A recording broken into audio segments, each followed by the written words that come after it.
It is time to start. It is not Friday, it is Thursday, but with the holiday coming up, I just couldn't drag people in on a Friday. So we're doing this on a Thursday. Welcome into the Nutmeg Tavern. I'm your host, John Townsend, and we're going to be talking about fun. We're going to be talking about 18th century stuff today, specifically because we're right here at July 4th. We thought we would do something with a reading that had to do with July 4th, and one of the most important and one of the most influential pamphlets that was written just prior to the Declaration of Independence. That is, I don't know if we all really connect with just how very, very important it was. And the situation behind it is just kind of strange. Even the person behind it is like, this is really an interesting story. So, Common Sense is published in early 1776, and it is published in, for the time period, massive numbers. This is like a 45, 50-page pamphlet. It's not very big, but it was printed in something like at least 100,000 copies, possibly as many as 500,000 copies, and that is for a population of all the colonies of just 2.5 million people. So it reached a tremendous quantity of people in the colonies. And when I say it was influential, you know, I really mean it. It was as kind of I'm trying to say, is saturating the market as you can imagine, especially for that time period. And was the person who wrote it somebody who was known to all the colonists, you know, a Benjamin Franklin or something? No, it wasn't. In fact, it was controversial enough at the beginning that it was written anonymously, as it said, by an Englishman.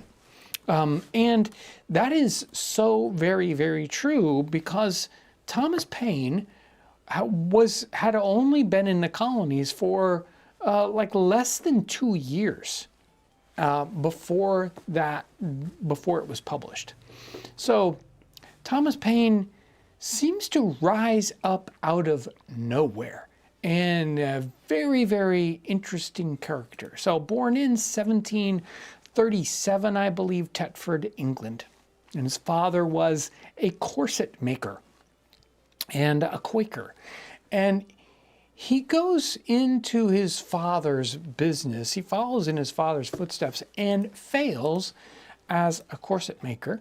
He then goes to work as an excise officer, or a tax collector, you might call it, in the time period, and he gets fired for falsifying records or something like that. He probably is like, I checked this and this, but he actually hadn't done it. So he gets fired. He gets the job back, I don't know how, and then he gets fired again from that job when he tries to organize fellow officers together to petition the government for higher wages. And so they can him after that one. And I'm not sure exactly how he survives at that point. Somewhere in 1774, he's probably running in some, you know, lower level intellectual, you know, circles in London at the time period. He was known as a reader and a man of, you know, somewhat letters, but not famous. I don't think he'd really written any pamphlets before that while he was in England, but he probably read a lot, and he was known in the coffee house circles. And Benjamin Franklin comes in at that time to London to do some kind of negotiations with colonies and the government for trade or something like that. Benjamin Franklin runs into him and gives him a letter of introduction to the colonies. He's like, you know, you might do well in Philadelphia. And so he writes him a letter of introduction to folks back in Philadelphia. What did he see in this character? We don't know. He writes something like, he's very promising. He doesn't offer him a job. He doesn't send him to anyone in particular. It was probably like one of these, get him out of my hair. It's like, he seemed like an interesting person. It wasn't a massive glowing recommendation for something, but it gets him, he immediately, because at that point he'd been, divorced twice and bankrupt. So he just really hadn't had a good time. He does come over to Philadelphia, and he gets into a situation where he's editing something in that time period. So he gets a pretty okay job right away. And we're gonna dig into this this pamphlet. I'm not sure exactly, why, who put him up to it. Possibly Benjamin Franklin at that point comes back. It's like, okay, you're writing this stuff, I don't know about that part. But it seems strange, but here comes this pamphlet. And I'm gonna read parts of it. Obviously, it would take me a couple hours to read it. And we don't need all of it, but we will read some parts that are kind of poignant, interesting. It's written to the common man. It is written at the level of a common man. A lot of the political pamphlets in the time period were very high, high language, Latin phrases, etc., etc. But he is like writing something, closer to what we would write today. Kind of like, we're going to hit the middle of the people here. We're going to try to change a lot of grassroots ideas. And so let's get started here. February 14th, 1776. And this is part of the introduction. Perhaps the sentiments contained in the following pages are not yet sufficiently fashionable to procure them general favor. A long habit of not thinking a thing wrong gives it a superficial appearance of being right, and raises at first a formidable outcry in defense of custom. But the tumult soon subsides. Time makes more converts than reason.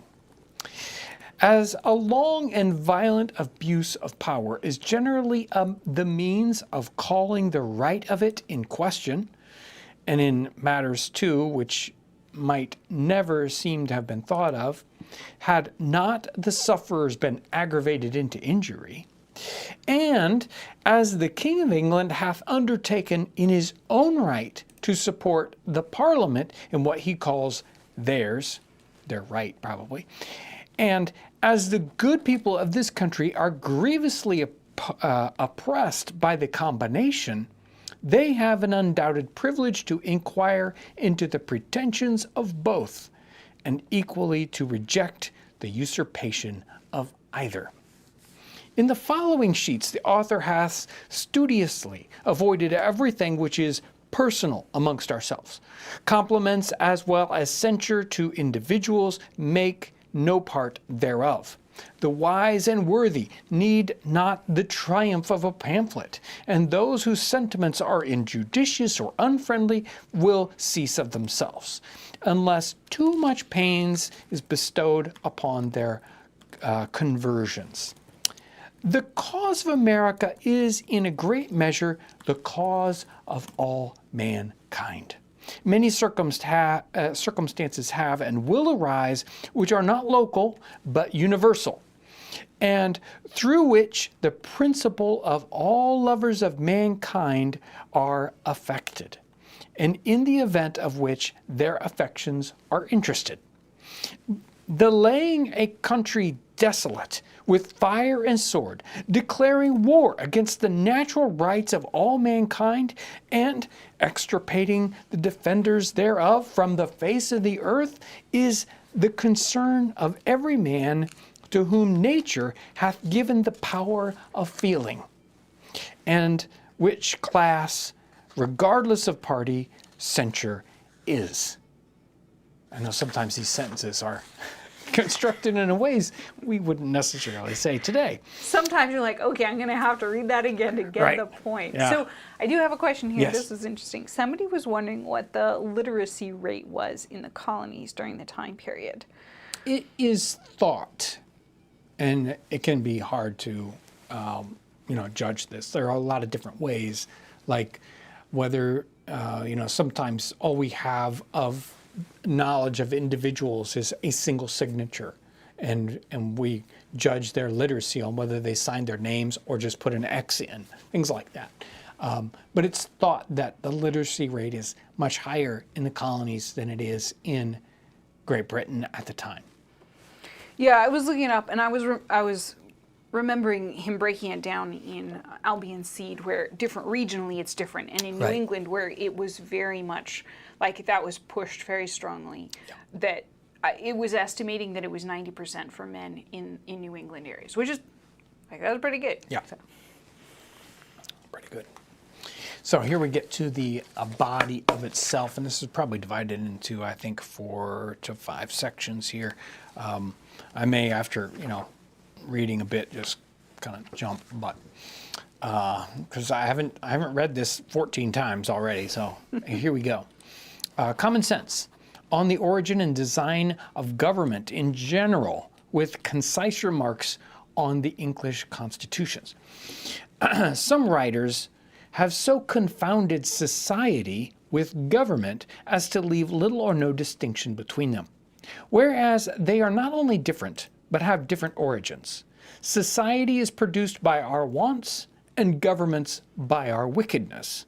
The former promotes our happiness positively by uniting our affections, the latter negatively by restraining our vices.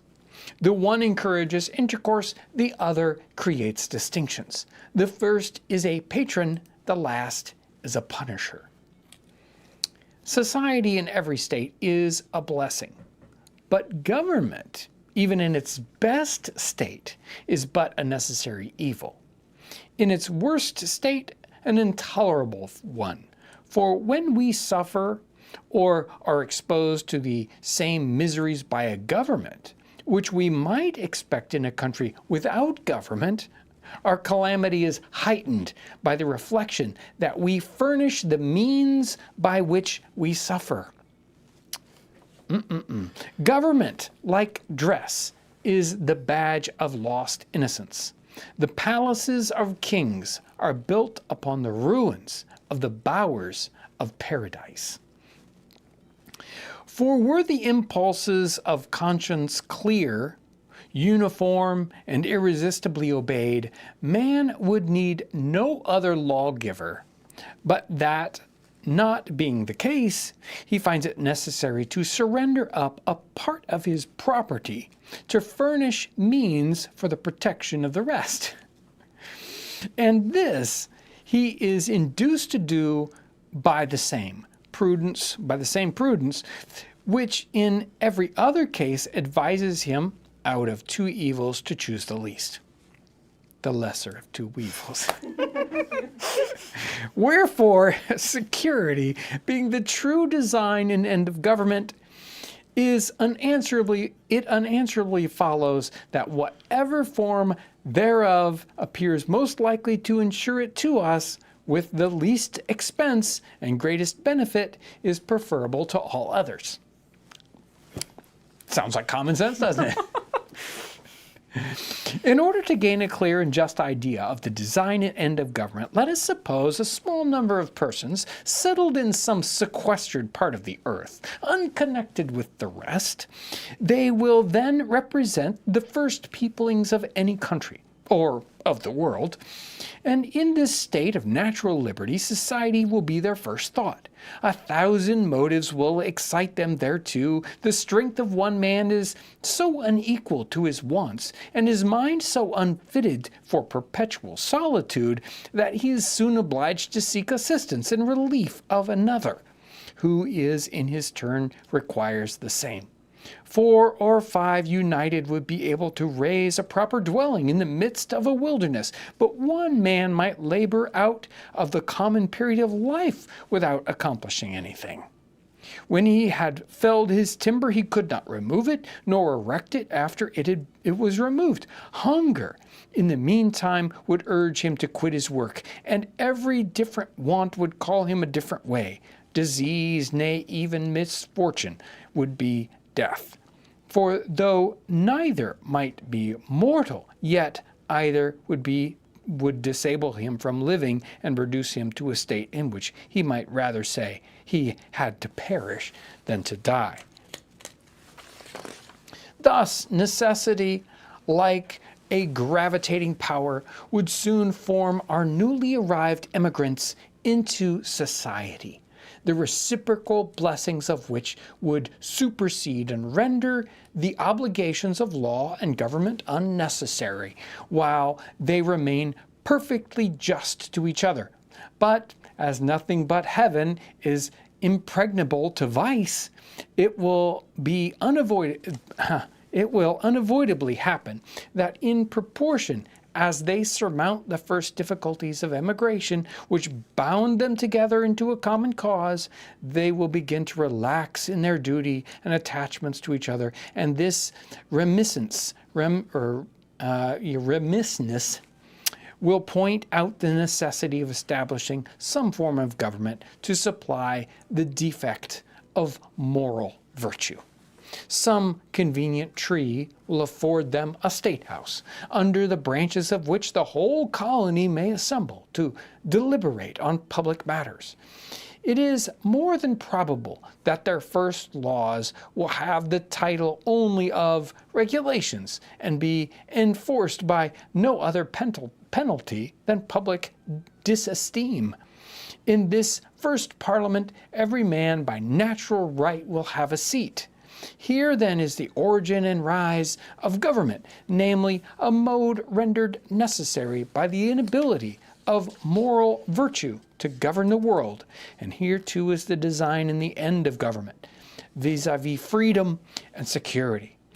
And however our eyes may be dazzled with show and our ears deceived by sound, however prejudice may warp our wills or interest darken our understanding, the simple voice of nature and reason will say, "'Tis right." Absolute governments, though the disgrace of human nature, have this advantage with them: they are simple. If the people suffer, and we have jumped a bit here because we've gone from this simple government to now he's talking about absolutes, right? Absolute governments. One's with a king. Though a disgrace of human nature will have this advantage with them: they are simple. If the people suffer, they know the head from which their sufferings spring, know likewise the remedy, and are not bewildered by a variety of causes and cures. But the Constitution of England is so exceedingly complex that the nation may suffer for years together without being able to discover in which part the fault lies. Some will say in one, some will say in another, and every political physician will advise a different medicine. So he goes on here to start to talk about monarchy, and I think it's actually a really, really interesting section. He kind of hits on the. We'll skip over a bunch of it because he kind of talks about the history of kings and monarchs, but he's kind of delving into the why are there kings and what's the point here? Kind of a situation here with this section. Do you have anything you jump in with? Yes. So this is connected to you talking about his other books. So this is from a super chat from my Stridlery. The decline and fall of the English system of finance by Paine is better in terms of economics after he learned the follies of central banking. So we were talking about some of the other things he'd written. Yeah. And he certainly went on to write some other stuff. And you have a little bit of the Yeah, one of the other I've got a pieces. little bit of the American Crisis, which you will recognize this first paragraph, just bam.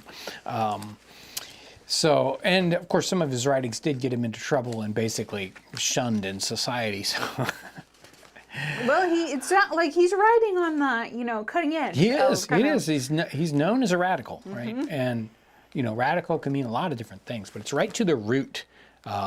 And when you start, chipping at the roots of something, you're going to get people mad at you.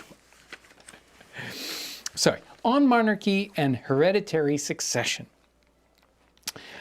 Mankind being originally equals in the order of creation, the equality could only be destroyed by some subsequent circumstance. The distractions, my print is kind of faint here. The distinctions of the rich and poor may be in a great measure be accounted for, and that without having recourse to the harsh, ill-sounding names of oppression and avarice. Oppression is often the consequence, but seldom or never the means of riches. Though avarice will preserve a man from being necessary. Boy, I don't know what word he's trying to get to there. Will preserve a man from being too poor. It generally makes him too timorous to be wealthy. But there is another and greater distinction for which no truly natural or religious reason can be assigned, and that is the distinction of men into kings and subjects. So he's up at the top, he's like, it's obvious, rich and poor, we know what's going on there. But what's the distinction between men, kings, and subjects? Male and female are the distinctions of nature, good and bad, the distinctions of heaven. But how a race of men came into the world so exalted above the rest and distinguished like some new species is worth inquiring into, and whether they are the means of happiness or of misery to mankind. In the early ages of the world, according to the scripture chronology, there were no kings, the consequence of which was there were no wars. It is the pride of kings which throws mankind into confusion. Holland without a king hath enjoyed more peace for this last century than any of the monarchical governments in Europe. Government by kings was first introduced into the world by the heathens, from whom the children of Israel copied the custom. It was the most preposterous invention the devil ever set on foot for the promotion of idolatry. Heathens paid divine honors to their deceased kings, and the Christian world hath improved on the plan by doing the same to their living ones. How impious is the title of sacred majesty applied to a worm, who in the midst of his splendor is crumbling into dust. Not a fan of kings, huh? No, it's easy. To the evil of monarchy we have added that of hereditary succession. And as the first is a degradation and a lessening of ourselves, so the second, claimed as a matter of right, is an insult and an imposition on posterity. For all men being originally equals, no one by birth could have a right to set up his own family in perpetual preference to all the others forever, and though himself might deserve some decent degree of honors of his contemporaries, yet his descendants might be far too unworthy to inherit them. One of the strongest natural proofs of the folly of the hereditary right of kings is that nature disapproves it. Otherwise, she would not so frequently turn it into ridicule by giving mankind an ass for a lion. Somebody was wondering if he managed to avoid getting an execution order from the king. He was tried in absentia, but not for this, but for something he wrote, I think, when he was in France. And he almost got executed in France during the French Revolution. So he really knew how to go from one hot spot to another. Okay. Secondly, as no man at first could possess any other public honors than were bestowed upon him, so the givers of those honors could have no power to give away the right of posterity. And though they might say, "We choose you for our head," they could not, without manifest injustice to their children, say that your children and your children's children shall reign over us forever and ever. Because such an unwise and unjust and unnatural contract might perhaps in the next succession put them under the government of a rogue or a fool. Most wise men in their private sentiments have even treated hereditary right with contempt. Yet it is one of those evils which, when once established, is not easily removed. Many submit from fear, others from superstition, and the more powerful part shares with the king the plunder of the rest. So, I mean, I think we're so separated from this concept of, hereditary kings and whatnot that it's hard for us to imagine what it was like 250 years ago as they're dealing with the concept of the King of England and what's going on with that. Although even their parliament, and even at the beginning, he talks about parliament and the king kind of, shaking each other's hands and doing a deal. Somebody was commenting just a little bit ago that a lot of Paine's ideas came out of the English Civil Wars. That so they, as is always the case, we kind of have snapshot feels sometimes of what's happening in history, and for them it's building off of. It's always kind of fun to trace back, the lines of exactly. Well, and I mean. And as an American, and as Americans, I don't think any of us have a clue what's going on in the English Civil War like we need to. Yeah. Because I think that's like so important for understanding what comes in the 18th century. And so I know I don't know enough about the English Civil War. Mm-hmm. Every time I learn something new, I go, what? Let's see. Where was I at? Oh yeah, there we go.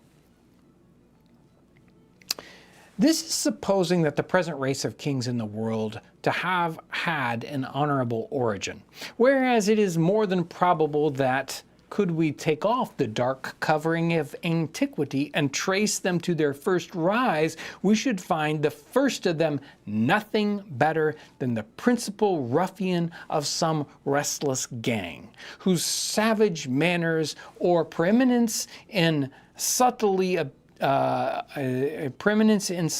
obtaining him the title of chief amongst plunderers, and who by increasing in power and extending his depredations overawed the quiet and defenseless to pursue or to purchase their safety by frequent contributions.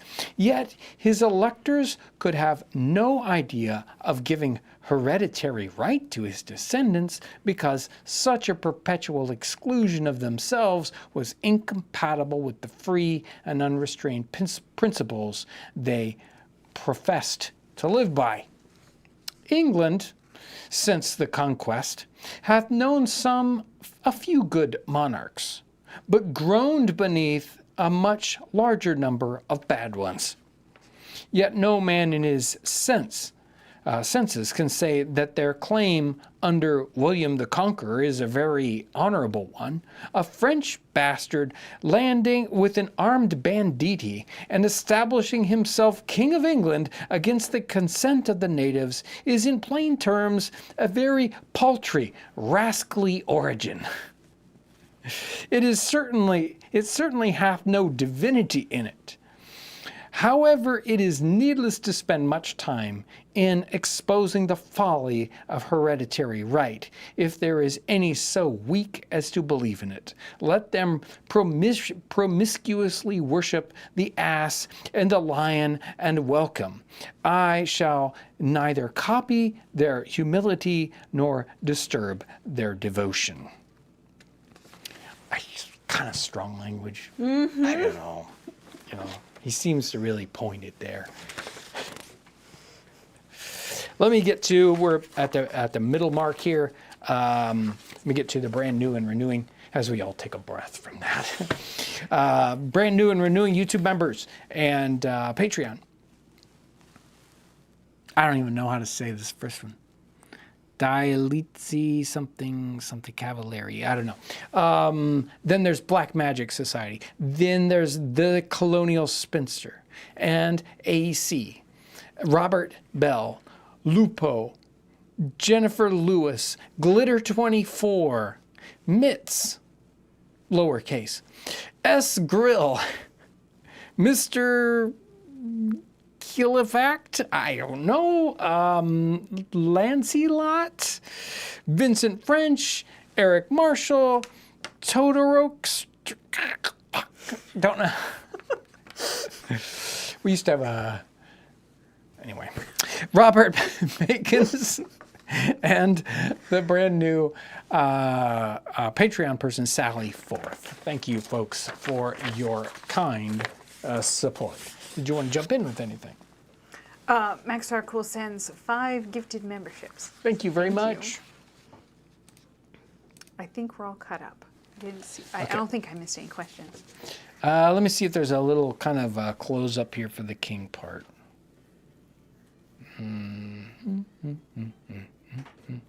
Yes, here we go. If we inquire into the business of a king, we shall find that in some countries they may have none, and after sauntering away their lives without pleasure to themselves or the advantage to the nation, withdraw from the scene and leave their successor to tread the same idle round. In absolute monarchies, the whole weight of the business, civil and military, lies on the king. The children of Israel, in their request for a king, urged this plea, that he may judge us and go out before us and fight our battles. But in countries where he is neither a judge nor general, as in England, a man would be puzzled to know what is his business. In England, a king hath little more to do than to make war and give away places, which in plain terms is to impoverish, we would say impoverish, the nation and set it together by the ears. A pretty business indeed for a man to be allowed 800,000 sterling a year for, and worshipping into the bargain, for more worth is one honest man to society than in the sight of God, than all the crowned ruffians that ever lived. Again, just slightly pointed words there, pointed at the king. Well, and a little bit of his language right there was also reminding me of Dickens. Some of the little bit of the phrasing there. Yeah. So, thoughts on the present state of American affairs. Volumes have been written on the subject of the struggle between England and America. Men of all ranks have embarked in the controversy from different motives with various designs, but all have been ineffectual, and the period of debate is closed. Arms, as the last resort, decide the contest. The appeal was the choice of the king, and the continent has accepted the challenge. The sun never shined on a cause of greater worth. 'Tis not the affair of a city, a country, a province, or a kingdom, but of a continent, of at least 1/8 part of the habitable globe. I'm not sure if that's really true. They had a different globe back then. 'Tis not the concern of a day, a year, or an age. Posterity are virtually involved in the contest. and will be more or less affected even to the end of time by the proceedings now. Well, I don't know about the end of time, but... Sometimes you gotta, make sure people know how important things are. That's right. Now is the seed time of continental union, faith and honor. The least fracture now will be like a name engraved with the point of a pin on the tender rind of a young oak. That's good imagery. interesting. That's very interesting imagery, yeah. The wound will enlarge with the tree, and posterity will read it in full-grown characters. That's some darn good imagery. Anyway, by referring the matter from argument to arms, the new era for politics is struck.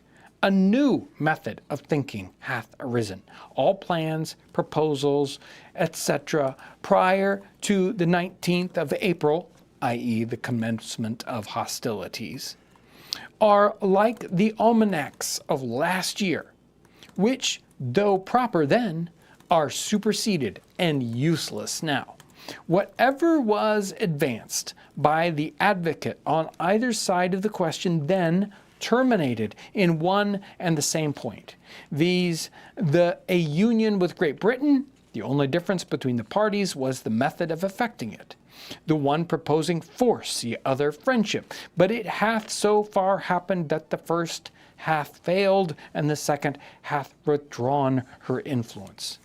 As much hath been said of the advantage of reconciliations, which, like an agreeable dream, hath passed away, and left us as we were. It is but right that we should examine the contrary side of the argument and inquire into some of the many material injustices that these colonies sustained and always will sustain by being connected with and dependent on Great Britain. To examine that connection and dependence on the principles of nature and common sense, to see what we have to trust to if separated, and what we are to expect if dependent. I have heard it asserted by some that as America has flourished under her former connection with Great Britain, the same connection is necessary towards her future happiness and will always have the same effect. Nothing could be more fallacious than this kind of argument. We may as well assert that because a child has thrived upon milk, that it will never have meat, that it would never have need of meat, or that the first 20 years of our lives is to become a precedent for the next 20.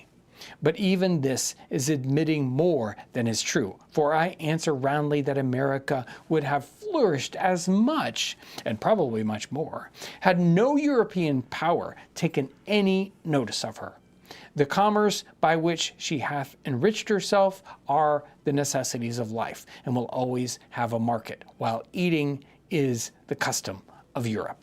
But she has protected us. Some say that she hath engrossed us, is true, and defended the continent at our expense, as well as her own, is admitted, and she would have defended Turkey from the same motive, vis-a-vis for the sake of trade and dominion.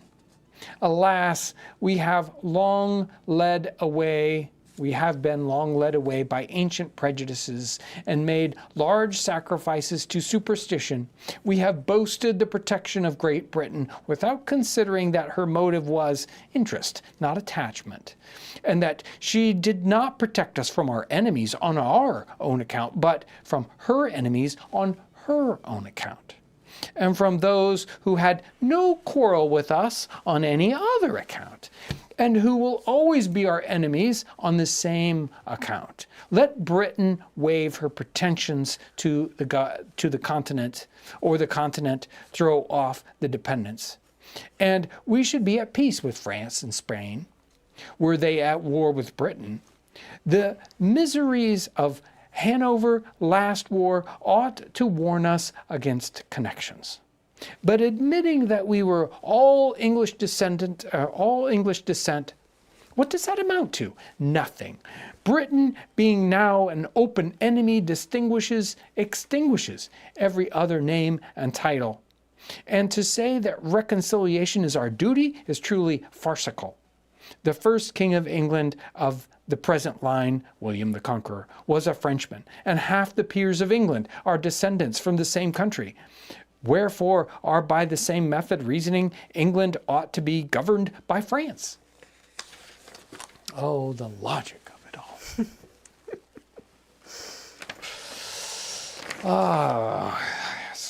What's okay? Yes. Europe is too thickly planted with kingdoms to be long at peace. And whenever a war breaks out between England and any foreign power, the trade of America goes to ruin because of her connection with Britain.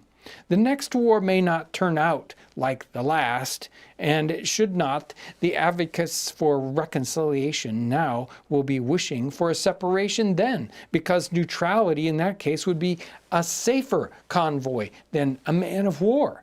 Everything that is right or reasonable pleads for separation. The blood of the slain, the weeping voice of nature calls, 'tis time to part. Even the distance at which the Almighty hath placed England and America is a strong and natural proof that the authority of one over the other was never the design of heaven. The time likewise at which the continent was discovered adds weight to the argument, and the manner in which it was peopled increases the force of it. The Reformation was preceded by the discovery of America, as if the Almighty graciously meant to open His sanctuary to the persecuted in future years, when home should afford neither friendship nor safety.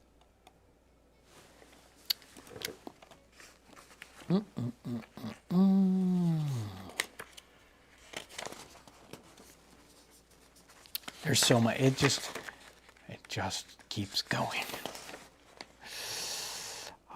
Let's go here. On the present ability of America with some miscellaneous reflections. I have never met with a man either in England or America who hath not confessed his opinion that a separation between the countries would take place at one time or another. And there is no instance in which we have shown less judgment than endeavoring to describe what we call the ripeness or fitness of a continent for independence. As all men allow the measure, and vary only in their opinions of the time, let us, in order to remove the mistakes, take a general survey of things and endeavor, if possible, to find out the very time. But I need not go very far. The inquiry ceases at once, for the time hath found us. The general consequence or concurrence, the glorious union of all things, proves a fact. 'Tis not in numbers, but in unity that our greatest strength lies. Yet our present numbers are sufficient to repel the force of all the world. The continent hath at this time the largest body of armed and disciplined men of any power under heaven, and is just arrived at that pitch of strength in which no single colony is able to support itself, and the whole, when united, is able to do anything. Our land force is more than sufficient. And as to naval affairs, we cannot be insensible that Britain will never suffer an American man of war to be built while the continent remains in her hands. Wherefore, we should be no forwarder 100 years from thence in that branch than we are now. But the truth is, we should be less so, because the timber of our country is every day diminishing, and that which will remain at last will be far off or difficult to procure. No country on the globe has so happily situated or so internally capable of raising a fleet as America. Tar, timber, iron, and cordage are her natural produce. We need go abroad for nothing, whereas the Dutch, who make large profits by bringing out their ships of war to the Spaniards and the Portuguese, are obliged to import most of the materials they use. We ought to view the building of a fleet as an article of commerce, it being the natural manufactory of this country. 'Tis the best money we can lay out. A navy, when furnished, is worth more than it costs, and it is a nice point in that national policy in which commerce and protection are united. Let's build a navy. Like we've got the wood for it, why not? In almost every article of defense we abound. Hemp flourishes even to rankness, so that we need not want cordage. Our iron is superior to that of other countries. Our small arms equal to any in the world. Cannon we can cast at pleasure. I'm not sure about that.